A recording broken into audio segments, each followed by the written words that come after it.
وأحسن منك لم تر قط عيني وأجمل منك لم تلد النساء خلقت مبرأ من كل عيب خلقت مبرأ من كل عيب كأنك قد خلقت كما تشاء. كتاب أنزلناه إليك مبارك ليدبروا آياته وليتذكر أولو الألباب. یہ کتاب برکت والی ہے جسے ہم نے آپ کی طرف نازل فرمایا ہے تاکہ دانش مند لوگ اس کی آیتوں میں غور و فکر کریں اور نصیحت حاصل کریں. اللہم صلی علی سیدنا محمد وعلی آل سیدنا محمد بعدد کل ذرۃ مئۃ الف الف مرۃ. سامعین و ناظرین کرام، السلام علیکم ورحمۃ اللہ وبرکاتہ. سامعین کرام، سورہ کہف آیت نمبر 28، درس نمبر 1303. آج کا موضوع، کیا ہمارا دل اللہ تعالیٰ کی یاد سے غافل ہے؟ اس کے ساتھ آج کے سبق کا آغاز کرتے ہیں. سب سے پہلے گزشتہ سبق کا اعادہ ہوگا. اعوذ باللہ من الشیطان الرجیم. پناہ مانگتا ہوں میں اللہ کی شیطان مردود سے. بسم اللہ الرحمن الرحیم. شروع اللہ کے نام سے جو بڑا مہربان نہایت رحم والا ہے. ولا تقولن لشيء إني فاعل ذلك غدا. اور کسی کام کی نسبت نہ کہنا کہ میں اسے کل کر دوں گا. إلا أن يشاء الله. واذكر ربك إذا نسيت وقل عسى أن يهديني ربي لأقرب من هذا رشدا.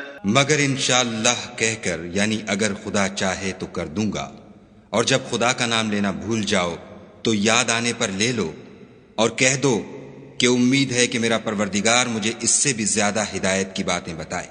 وَلَبِثُوا فِي كَهْفِهِمْ 300 سِنِينَ وَازْدَادُوا 9. اور اصحاب کہف اپنے غار میں 9 اوپر 300 سال رہے. قُلِ اللَّهُ أَعْلَمُ بِمَا لَبِثُوا لَهُ غَيْبُ السَّمَاوَاتِ وَالْأَرْضِ أَبْصِرْ بِهِ وَأَسْمِعْ مَا لَهُم مِّن دُونِهِ مِن وَلِيٍّ وَلَا يُشْرِكُ فِي حُكْمِهِ أَحَدًا. کہہ دو کہ جتنی مدت وہ رہے اسے خدا ہی خوب جانتا ہے. اسی کو آسمانوں اور زمین کی پوشیدہ باتیں معلوم ہیں. وہ کیا خوب دیکھنے والا اور کیا خوب سننے والا ہے. اس کے سوا ان کا کوئی کارساز نہیں، اور نہ وہ اپنے حکم میں کسی کو شریک کرتا ہے. وَاتْلُ مَا أُوحِيَ إِلَيْكَ مِن كِتَابِ رَبِّكَ لَا مُبَدِّلَ لِكَلِمَاتِهِ وَلَن تَجِدَ مِن دُونِهِ مُلْتَحَدًا. اور اپنے پروردگار کی کتاب کو جو تمہارے پاس بھیجی جاتی ہے پڑھتے رہا کرو. اس کی باتوں کو کوئی بدلنے والا نہیں، اور اس کے سوا تم کہیں پناہ بھی نہیں پاؤ گے. سامعین کرام، سورہ کہف آیت نمبر 28. وَاصْبِرْ نَفْسَكَ مَعَ الَّذِينَ يَدْعُونَ رَبَّهُمْ بِالْغَدَاةِ وَالْعَشِيِّ يُرِيدُونَ وَجْهَهُ. آپ ان لوگوں کی ساتھ رہیں، ان کی اپنے آپ کو اس مجلس میں ٹھہرائے رکھیں جو اپنے رب کو پکارتے رہتے ہیں صبح و شام، اور وہ اس کی رضا کے طالب ہیں، رضامندی چاہتے ہیں.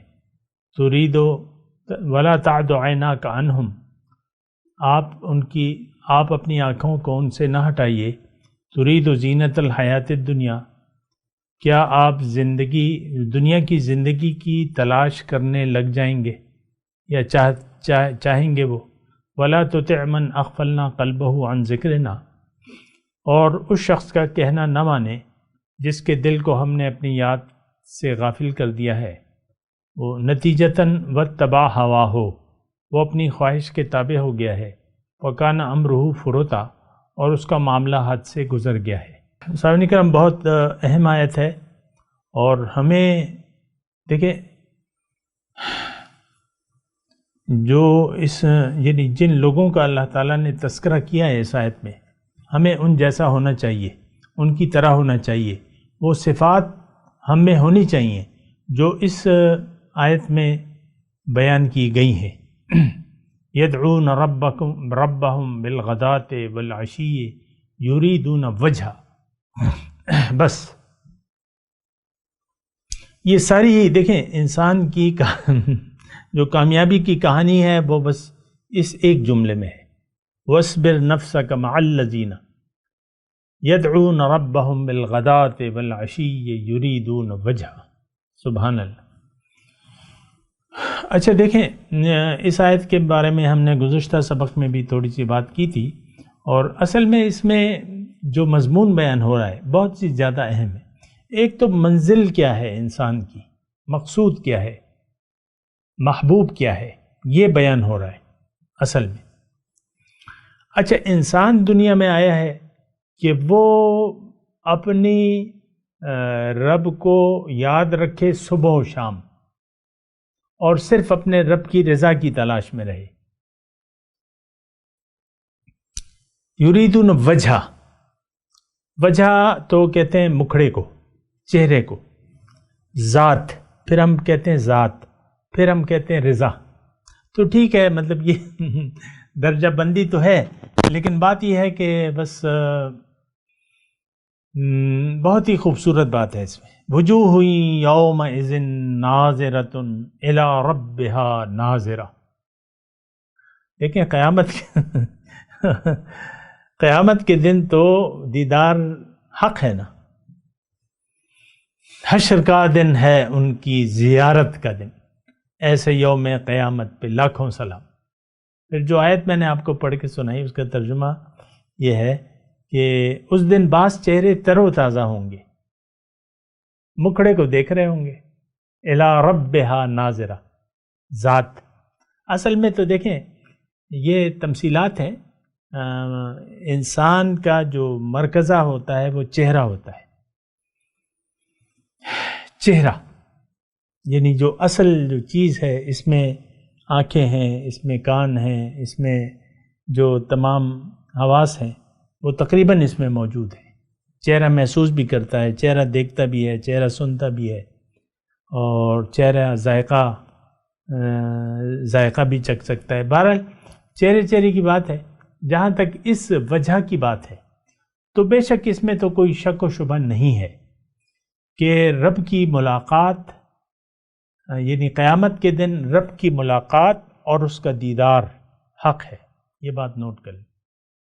وہ کبھی کبھی میں آپ کو ایک شعر بھی سناتا ہوں نا کہ حشر کا دن ہے ان کی زیارت کا دن، ایسے یوم قیامت پہ لاکھوں سلام۔ سبحان اللہ۔ دیکھیں بات مختصر ہے، یہ دنیا کوئی کھیل تماشا نہیں ہے، یہ ایک محنت کی جگہ ہے، اور محنت ایک مقصد کے لیے ہونی چاہیے۔ یہ بات نوٹ کر لیں، دنیا کھیل تماشا اللہ تعالیٰ نے نہیں بنایا۔ ما خلقنا السماوات والارض وما بینہما باطلا ذالک الظن الذین کفروا فویل للذین کفروا من النار۔ اللہ تعالیٰ فرما رہے ہیں زمین اور آسمان جس کے مابین جو کچھ بھی ہے یہ باطل نہیں ہے، بے مقصد نہیں ہے، یہ کافروں کا گمان ہے، اور کافر جائیں گے دوزخ میں، فویل للذین کفروا من النار، دوزخ میں جائیں گے۔ اور ہم کافروں کے نقش قدم پر چل رہے ہیں۔ ہم نے اس دنیا کو کھیل تماشے کی جگہ سمجھ لیا ہے، برا نہ مانے لیکن چند الفاظ ہیں مجھے کہنے دیں۔ اندھا دھند زندگی گزار رہے ہیں، بنا سوچے سمجھے زندگی گزار رہے ہیں۔ اللہ نہ ہماری منزل ہے، نہ ہم اس کو منزل بنانا چاہتے ہیں۔ پھر رہی اللہ کی ملاقات، اللہ کا دیدار، اللہ کا قرب، یہ تو ہمارے وہم و گمان میں بھی نہیں ہے چیزیں. ہمارے سارے خیالات آپ دیکھ لیں، سارے خیالات، ساری امیدیں، ساری خواہشات، سارے گمان، سارے منصوبے ظاہر کے ہیں. فَأَعْرِضْ عَمَّنْ تَوَلَّى عَنْ ذِكْرِنَا وَلَمْ يُرِدْ إِلَّا الْحَيَاةَ الدُّنْيَا. اچھا، یہ آیت میں نے پڑھی ہے، اس کا ترجمہ بھی میں آپ کو سناتا ہوں. لیکن یہ آیت اور یہ جو آج کی ہم آیت پڑھ رہے ہیں، اس میں یہ ملتا جلتا ہے مضمون. وَلَا تُطِعْ مَنْ أَغْفَلْنَا قَلْبَهُ عَنْ ذِكْرِنَا. اور آپ اس شخص کی بات نہ مانیں جس کے دل کو میں نے اپنی یاد سے غافل کر دیا ہے. من اغفلنا قلبہ عن ذکرنا. اچھا، دوسری آیت، اس آیت کی تشریح جو ہے، اب اس میں تو اللہ تعالیٰ اپنی طرف نسبت کر رہا ہے. اگر آپ کہیں کہ میرا کیا قصور ہے، اللہ ہی نے میرے دل کو غافل کر دیا اپنی یاد سے، نو، ایسی بات نہیں. دوسری آیت قرآن کی تفسیر قرآن سے. دوسری آیت والا وہ جو ہے ابھی جو میں نے آیت پڑھی نا کہ وَلَا تُطِعْ مَنْ أَغْفَلْنَا قَلْبَهُ، یہ تو یہاں پہ ہے، لیکن میں نے ابھی جو آیت پڑھی ہے بہرحال مجھے وہ ابھی پھر بھول رہی ہے. لیکن یہ ہے کہ ہاں، من تولا فاعرض، آپ اس شخص سے منہ پھیر لیجئے. من تولا عن ذکرنا، سبحان اللہ، جو پھر گیا میری یاد سے.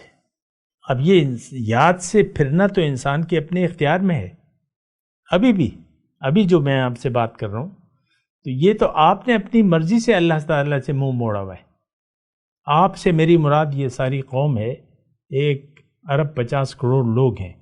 میں ظاہر ہے ان سے ہی مخاطب ہوں، اور اگر آپ نے نہیں موڑا تو میرے آپ مخاطب ہی نہیں ہیں. آپ کے لیے تو مبارکباد ہے، اب تو اللہ کے خاص بندے ہیں، مبارک ہو. لیکن جو لوگ پھر گئے ہیں اللہ کی یاد سے، وَلَا تُطِعْ فَأَعْرِضْ عَمَّنْ تَوَلَّى عَنْ ذِكْرِنَا. فَأَعْرِضْ، آپ رخ پھیر لیجئے. یہاں بھی وَلَا تُطِعْ، لیکن وہاں پہ ہے فَأَعْرِضْ عَمَّنْ تَوَلَّى عَنْ ذِكْرِنَا وَلَمْ يُرِدْ إِلَّا الْحَيَاةَ الدُّنْيَا. اب یہ کیا چاہتے ہیں؟ بس دنیا ہی کے کتے بنے ہوئے، دنیا ہی کے طالب ہے، دنیا ہی مقصود ہے ان کا، دنیا ہی محبوب ہے اور دنیا ہی مطلوب ہے. بہت دیکھیں، ہم سب اس مصیبت میں گرفتار ہیں. ظاہر کی دلدل میں، ظاہر کی کیچڑ میں ہم سب لوگ پھنسے ہوئے ہیں. تو میں آپ سے درخواست کرتا ہوں کہ اس کیچڑ سے باہر نکلیں، اپنے آپ کو پاک صاف کریں، اللہ کا بندہ بن جائیں، اللہ کی بندگی میں زندگی گزاریں. کیوں کہ زندگی آمد برائے بندگی، اور زندگی بے بندگی شرمندگی. ہمیں تو اس بات کی پرواہ نہیں ہے، کون سی شرمندگی کس نے دیکھی ہے، کیا ہوگا پتہ نہیں. جب ہو پڑے گی تو دیکھیں گے، جو ہوگا دیکھا جائے گا، ورنہ چند غوطے مار کے باہر آ جائیں گے. شاباش، یہ آپ کی ذہنیت ہے. بہرحال میں اپنے مضمون کی طرف آتا ہوں. اس میں یعنی متنوع مضامین ہے. اگر آپ اس ایک آیت میں متنوع مضامین ہیں. ایک تو اس میں مومن کا مرتبہ بیان فرما رہا ہے اللہ تعالیٰ. جو طالب مولا ہے اس کا مرتبہ پیغمبر کو یہ ہدایت کر رہا ہے کہ آپ ان لوگوں کے ساتھ انہی کی صحبت میں رہیں، ان کو اپنی مجلس سے بھی نہ نکالیں. اس کی میں آپ کو وضاحت کر چکا ہوں. اور بس ان کے ساتھ جمے رہیے، ان کے ساتھ بیٹھے رہیے. وَاصْبِرْ نَفْسَكَ مَعَ الَّذِينَ يَدْعُونَ رَبَّهُمْ. مجلس اگر آپ کی ہوگی تو انہی کے ساتھ ہوگی، صحبت انہی کے ساتھ کریں آپ. وَاصْبِرْ نَفْسَكَ مَعَ الَّذِينَ يَدْعُونَ رَبَّهُمْ. اچھا، ایک مضمون تو یہ ہے. اچھا، دوسرا میں وہ بات بتانی بھول گیا کہ گزشتہ سبق میں بھی میں نے آپ کو کہا تھا کہ نبی کا یہ مقام نہیں ہے، نہ نبی کی یہ شان ہے کہ وہ یعنی اللہ کی مرضی کے خلاف جائے یا وہ کام کرے کہ جو اللہ کو پسند نہیں ہے. یہ نبی کی شان نہیں ہے. اور یہاں جو ہے ترید ولا تعد عیناک عنہم، آپ ان سے اپنی نگاہیں نہ پھیریے، ان سے اپنی نگاہیں نہ ہٹائیں، نبی کی یہ شانی نہیں ہے۔ ترید زینت الحیات الدنیا، یہ تو بالکل محال ہے کہ نبی دنیا کی زینت، زندگی کی زینت تلاش کرنے لگ جائے، نو، ایسا ممکن نہیں ہے۔ لیکن دیکھیں اس میں ایک مضمون ہے، مضمون یہ ہے جو اس کی روح ہے، وہ یہ ہے کہ اللہ تعالیٰ مومن کا مرتبہ و مقام بیان فرما رہا ہے اس میں، کہ مومن کی صفات کیا ہیں، یہ کیا چاہتے ہیں، اور جو لوگ اللہ کی یاد سے غافل ہیں ان کے بارے میں اللہ تعالیٰ نے اپنے حبیب کو کہے ولا تطع، ان کا خیال نہ رکھے، ان کا کہنا نہ مانے، جس کے دل کو میں نے اپنی یاد سے غافل کر دیا ہے۔ اور بہرحال اس پہ آئیں گے انشاءاللہ، لیکن میں یہ جو پہلی بات ہے وہ پہلے کر رہا ہوں، وَاصْبِرْ نَفْسَكَ مَعَ الَّذِينَ يَدْعُونَ۔ اب میں آپ کو صرف یہ کہنا چاہتا ہوں، ابھی تک جو بات کا خلاصہ یہ نکلا ہے یا یہ میں نکالتا ہوں کہ دیکھیں اس میں مومن کی صفات بیان ہو رہی ہیں، یدعون ربہم بالغداۃ والعشی یریدون وجہہ، دو باتیں ہیں، صبح و شام رب کی یاد میں رہتے ہیں، رب کو پکارتے رہتے ہیں۔ اب پکارنے کا مطلب کیا ہے؟ وہ تسبیح کے دانے تو نہیں ہیں، رب کی یاد میں رہتے ہیں، اور چاہتے کیا ہیں؟ مکڑے کے طالب ہے، سبحان اللہ، ذات کے طالب ہے، سبحان اللہ، رضا کے طالب ہے، سبحان اللہ۔ درجات ہیں، ہر ایک کی اپنی وہ مطلب درجات ہیں، جو بھی آپ کو مطلب اچھا لگتا ہے جو چیز، اللہ کی رضا بھی بڑی چیز ہے، اللہ کی ذات کی چاہت یہ بھی بڑی چیز ہے، پھر مکڑے کی طلب تو کچھ اور ہی بات ہے، سبحان اللہ۔ یریدون وجہ، مکھڑے کے طالب ہے، دید کے طالب ہے، قربان جاؤ۔ اچھا، یہ جو ہے یہ صفت ہونی چاہیے ہمارے۔ دیکھیں ہماری کیا کیفیت ہے، ہم صبح و شام دنیا کو پکارتے رہتے ہیں، ہائے دنیا، ہائے دنیا، ہائے دنیا، ہائے دنیا، اور چاہتے کیا ہیں؟ دنیا۔ یریدون الدنیا، جو یدعون الدنیا بالغداۃ والعشی، یعنی یہ ہماری کیفیت جو ہے، یہ بھی تو سن لیں نا، ہماری کیفیت صبح دنیا، شام کو دنیا، ہائے دنیا، ہائے دنیا، بس دنیا ہی کا رولا مچایا، اور پھر دنیا کے علاوہ کوئی چاہتی نہیں ہے۔ دیکھیں میں میری اور کوئی غرض نہیں ہے، لیکن صرف یہ ہے کہ ہم نصیحت لے لیں کہ اللہ ہم سے ایک کیسی توقع رکھتا ہے، اور یہ ظاہر ہے کہ یہ تو مومن کی بات ہو رہی ہے، مومن کا تذکرہ ہو رہا ہے، مومن کی یہ صفات ہو رہی ہیں، مومن کی تعریف ہو رہی ہے۔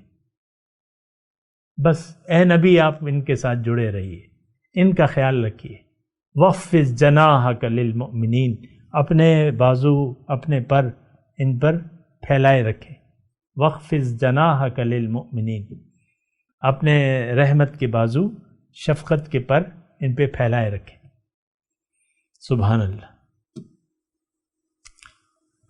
تو یہ دراصل دیکھیں مومن کے لیے بہت بڑی خوشخبری ہے اس میں، کہ رب کا مقام ان کے یعنی ان کا مقام رب کے نزدیک کیا ہے۔ اپنے نبی کو یہ ہدایت کر رہے ہیں، اس کی میں پہلے وضاحت کر دی کہ آپ تو بس وَاصْبِرْ نَفْسَكَ مَعَ الَّذِينَ يَدْعُونَ رَبَّهُمْ بِالْغَدَاةِ وَالْعَشِيِّ يُرِيدُونَ وَجْهَهُ وَلَا تَعْدُ عَيْنَاكَ عَنْهُمْ، ان سے اپنی نظریں نہ ہٹائیے، سبحان اللہ۔ ایک مومن، میں مومنوں کو خوشخبری دے رہا ہوں، مومنوں کو خوشخبری دے رہا ہوں کہ آپ پر ہر وقت نگاہ رسول ہے، وہ ہٹتی نہیں ہے، آپ رسول کی نگاہوں میں ہیں۔ حکم ہے لا تعد عیناک عنہم، اب ظاہری آنکھ یا باطنی آنکھ، تو باطنی آنکھ سے تو کوئی انکار نہیں کر سکتا، روح کے لیے تو کوئی وجود نہیں ہے کہ وہ وہاں بس مدینے میں ہے روحانی وجود، روح کے لیے تو کوئی مکان اور زمان کی بات ہی نہیں ہے۔ روح تو آزاد ہوتی ہے. تو فَإِنَّكَ بِأَعْيُنِنَا، اللہ تعالیٰ فرما رہے ہیں کہ آپ ہماری نگاہوں کے سامنے ہیں. تو مومن اللہ کی نگاہوں کے سامنے بھی ہے اور نبی کی نگاہوں کے سامنے بھی. اب یعنی یہ تو ہم نہیں کہہ سکتے کہ بس صرف یہ جو اس وقت کے صحابہ تھے ان کے بارے میں ہے. نو، قیامت تک جو بھی صاحب ایمان لوگ ہیں یہ ان کے بارے میں ہے. باقی تو آپ کی مرضی ہے، جو بھی آپ فتویٰ لگا لیں، جو بھی آپ سمجھیں. تو ہماری سمجھ تو محدود ہے، ہم تو ظاہر کی مسائل میں الجھے ہوئے کہ نبی کیا ہے، بشر ہے، نور ہے، دیکھتے ہیں نہیں دیکھتے، سنتے ہیں نہیں سنتے، علم غیب ہے نہیں ہے. یہ آپ کی باتیں ہیں، میری نہیں ہے. اللہ اللہ. تو ولا تعد عیناک عنہم، ان سے اپنی نگاہیں نہ ہٹائیں. ترید زینت الحیات الدنیا، کہ آپ دنیا کی زینت کے طالب ہیں، کہ آپ دنیا کی زینت چاہتے ہیں. یعنی نہیں، ایسا نہیں ہے. تو پھر یہی بات ہے کہ وَاصْبِرْ نَفْسَكَ مَعَ الَّذِينَ، یعنی رسول تو طالب دنیا ہے ہی نہیں، سوال ہی نہیں پیدا ہوتا. لیکن اس میں اب دیکھیں، اس میں ایک بات اور ہے، جو نائب نبی ہے اس کے لیے بھی یہی ہدایت ہے. ظاہر نائب نبی سے تو خطا کا امکان ممکن ہے، نبی سے تو نہیں ہے. اب نائب نبی اپنی قوم کا سردار بھی ہوتا ہے، وہ خادم بھی ہوتا ہے. تو اللہ تعالیٰ اس کو یہ ہدایت دے رہے ہیں. قرآن تو یعنی ہر طریقے سے ہم اس سے نصیحت لے سکتے ہیں، اس میں تو کوئی وہ نہیں ہے. یہ تو نہیں کہ بھئی آج نائب نبی کو اللہ تعالیٰ کہہ رہے کہ خیر ہے، یہ حکم رسول کے لیے تھا، تم ان سے نظریں بھی موڑ لو، تم دنیا کی طرف لگ جاؤ، خیر ہے، یہ صرف نبی کے لیے مخصوص تھا. ایسا تو نہیں ہے، معاذ اللہ. تو یہ اس طریقے سے مطلب دونوں اپنے جہتوں میں تھے. اس وقت یہ پوزیشن تھی اور آج یہ پوزیشن ہے. ظاہر ہے کہ امام، لوگوں کا امام جو ہے اس کے لیے یہ ہدایت ہے، جو رہنمائی کر رہا ہے، جو مرشد ہے، جو راستہ دکھا رہا ہے، اس کے لیے پھر یہ ہدایت ہے کہ جو لوگ تمہارے ساتھ ہیں، جو اللہ کے چاہنے والے ہیں، جو اللہ کی رضا کے جویاں ہیں، جو اللہ کی ذات کو چاہتے ہیں، ان کے پاس بیٹھے رہیں، ان سے اپنی نگاہیں نہ ہٹائیں اور اس شخص کی بات نہ مانیں. اب اس دوسرے جملے پہ آتا ہوں، وَلَا تُطِعْ مَنْ أَغْفَلْنَا قَلْبَهُ عَنْ ذِكْرِنَا، اور آپ بات نہ مانیں اس شخص کی جس کے دل کو میں نے اپنی یاد سے غافل کر دیا ہے. اللہ تعالیٰ اپنی طرف نسبت کر رہا ہے. ایک بات اس کا تو میں نے خیر جواب دے دیا کہ اللہ تعالیٰ ایسا نہیں ہے کہ کسی کا دل اپنی یاد سے آباد کر دے یا غافل کر دے، یہ اللہ کی شان نہیں ہے. وَقُلِ الْحَقُّ مِن رَبِّكُمْ فَمَنْ شَاءَ فَلْيُؤْمِنْ وَمَنْ شَاءَ فَلْيَكْفُرْ. حق رب کی طرف سے ہے، جس کا جی چاہے ایمان لے، جس کا جی چاہے منہ موڑ لے. اللہ. تو بہرحال تو یہ جناب وَلَا تُطِعْ مَنْ أَغْفَلْنَا، اس میں اب مضمون ہے، تھوڑا سا اس کو سمجھنے کی کوشش کریں. یا تو آپ کا دل یاد الہی سے غافل ہوگا یا یاد الہی سے آباد ہوگا. دیکھیں دو ہی صورتیں ہیں دنیا میں. دنیا اس وقت دو گروہوں میں تقسیم ہے. ایک وہ لوگ ہیں جن کا دل اللہ کی یاد سے آباد ہے، اور وہ تقریباً یعنی تھوڑے لوگ وہ ہیں جن کے دل اللہ کی یاد سے آباد ہیں، باقی سب لوگوں کے دل اللہ کی یاد سے غافل ہیں. اس بات پہ ذرا غور کریں، آپ اپنی کیفیت کو دیکھیں.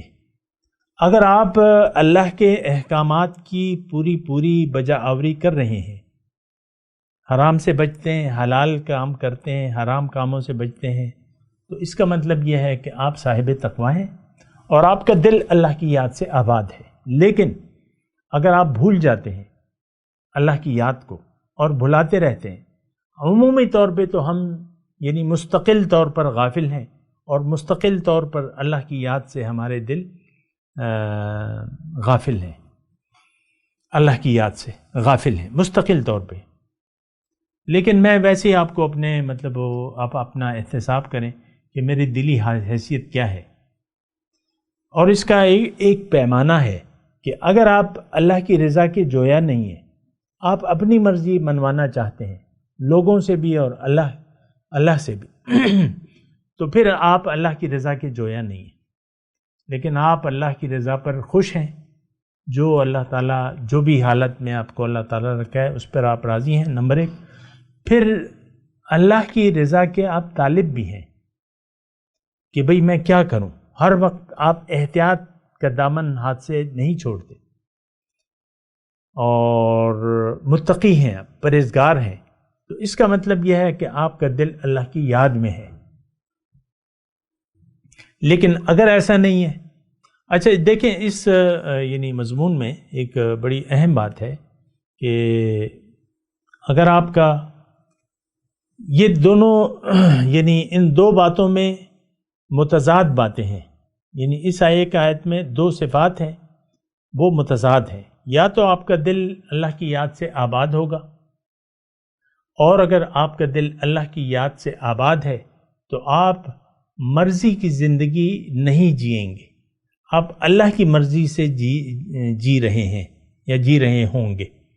لیکن اگر آپ اپنی مرضی چلا رہے ہیں، من چاہی زندگی گزار رہے ہیں، اس کا مطلب یہ ہے کہ آپ کا دل اللہ کی یاد سے غافل ہے اور آپ اپنی خواہشات کی پیروی کر رہے ہیں۔ وَاتَّبَعَ هَوَاهُ، پھر وَكَانَ أَمْرُهُ فُرُطًا، معاملہ حد سے گزر گیا ہے، اس کا معاملہ حد سے گزر گیا ہے۔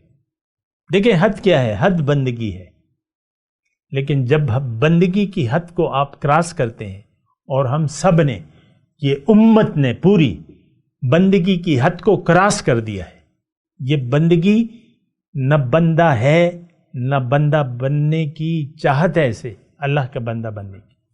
بڑی افسوسناک بات ہے، رونے کی بات ہے، ہنسنے کی بات نہیں ہے اس میں۔ وَكَانَ أَمْرُهُ فُرُطًا۔ بہرحال دیکھ لیں، اور اس میں دیکھیں ہمارے لیے ذاتی طور پہ بہت زیادہ سبق کا مضمون ہے، اگر کوئی لینا چاہے۔ اور خلاصے کے طور پہ میں یہ بات آپ کو کہوں، آخری بات کے طور پہ سبق کے اختتام پر، کہ یا تو آپ کا دل اللہ کی یاد سے غافل ہے یا نہیں ہے، اور اس کی علامات ہیں۔ اگر آپ کا سر اللہ کے حکم کے سامنے جھکا ہوا ہے تو اس کا مطلب یہ ہے کہ آپ کا دل اللہ کی یاد سے آباد ہے، پھر آپ صبح و شام اللہ کو پکارتے رہتے ہیں اور اللہ کے رضا کے جویا ہیں۔ اور اگر ایسا نہیں ہے تو پھر ویسا ہے۔ میں تلاوت کرتا ہوں، میرے ساتھ دہرائیے۔ اعوذ باللہ من الشیطان الرجیم، بسم اللہ الرحمن الرحیم۔ وَاصْبِرْ نَفْسَكَ مَعَ الَّذِينَ يَدْعُونَ رَبَّهُمْ بِالْغَدَاةِ وَالْعَشِيِّ يُرِيدُونَ وَجْهَهُ وَلَا تَعْدُ عَيْنَاكَ عَنْهُمْ تُرِيدُ زِينَةَ الْحَيَاةِ الدُّنْيَا وَلَا تُطِعْ مَنْ أَغْفَلْنَا قَلْبَهُ عَنْ ذِكْرِنَا وَاتَّبَعَ هَوَاهُ وَكَانَ أَمْرُهُ فُرُطًا۔ اب ان آیت کی تلاوت و ترجمہ۔ اعوذ باللہ من الشیطان الرجیم، پناہ مانگتا ہوں میں اللہ کی شیطان مردود سے۔ بسم اللہ الرحمن الرحیم،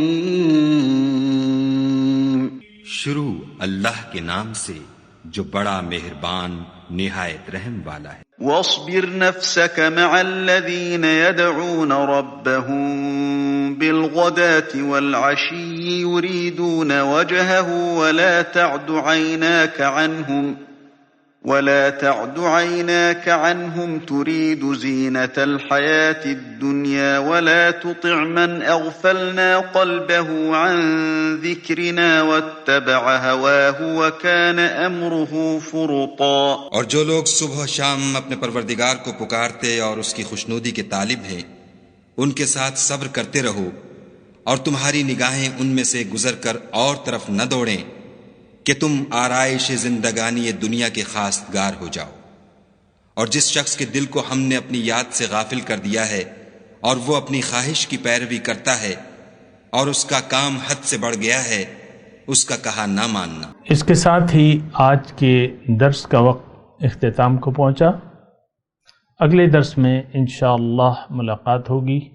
وآخر دعوانا ان الحمد للہ رب العالمین۔ مولاي صل وسلم دائما ابدا على حبيبك خير الخلق كلهم